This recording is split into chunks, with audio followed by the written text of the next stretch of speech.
Thanks for joining us. I'm Paula Ebben with a WBZ News Update. Top stories: homeowners in Leominster say they're fed up over this murky tap water pouring into their sinks, tubs, and washing machines. The city says the problem lies in the Fall Brook Reservoir.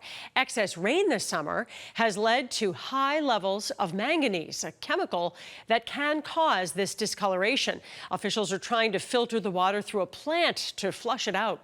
The MBTA is paying its contractors too much money and not paying enough attention to their work. This is according to a new report from the state's Inspector General. This latest review looked at the T's Transit Ambassador program to help visitors get directions or to understand the ticketing system. Well, the Inspector General found the MBTA overpaid that company by more than $5 million and did not properly assess if the program actually worked. Lexington police posted this photo on their Facebook page, alerting the town that a boa constrictor has been seen slithering around. A resident saw it in the center of town and took the photo. Police say the snake is docile, appears to be a pet that either escaped or was released. Mass Wildlife told police the animal is really not a threat to anyone, but if you should see it, do not approach it or try to touch it. Let's get a check of the forecast. We could have a very busy afternoon with the potential for severe storms. Here's Jacob Wycoff with the latest next weather forecast. Paula, we do have a severe thunderstorm watch that is in effect through 8 o'clock this evening. Those areas shaded in pink likely going to see some form of severe weather. And so let's break down those details. Strong to severe storms possible. Secondarily, there is a flash flooding risk too. The afternoon into the evening, the best time frame for this, between about 2 o'clock and 9 o'clock in the evening. Damaging winds, and there's also a possibility of an isolated tornado. If we get any sort of sunshine ahead of these storms, it's really going to act to energize the atmosphere.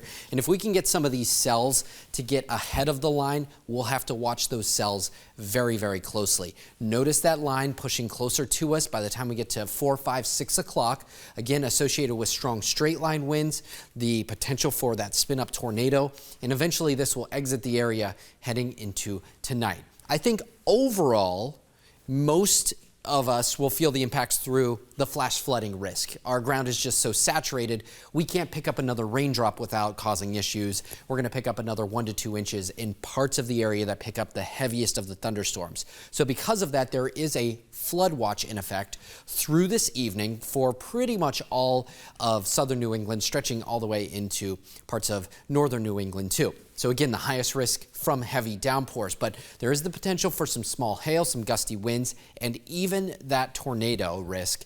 Right now, the Storm Prediction Center has anywhere in this brown shaded color with a 5% risk that somewhere in that brown shaded color there will be a tornado, which may not sound like a lot, but it's 25 times more likely we see a tornado today than on a normal July day. That's sort of the probability mathematics of a day like today. So it is a day that we really have to stay weather aware. The atmosphere is super juiced up. We're talking humidity values that are some of the highest we have seen all summer, in the middle 70s in Boston and Lawrence, 72 in Worcester. We do have a southerly wind too that is helping to crank up some of these humidity values, and notice that wind from the west. We'll watch very closely how those wind direction shifts take place. That is another ingredient that we look for when it comes to the potential of severe weather. Notice that pink shade right there? That is actually a high surf advisory for parts of the mid and outer Cape and the islands. There is a really good risk of some beach erosion, and also we're going to have to watch the chance for some rip current issues too. Thursday, Friday, we have next weather alerts in effect. Saturday, we have a chance for some storms, and by the time we get into Sunday, our temperatures drop back to much more comfortable levels into the low 80s. Paula? That will feel nice. Jacob, thank you. I'm Paula Ebben. This has been a WBZ News Update.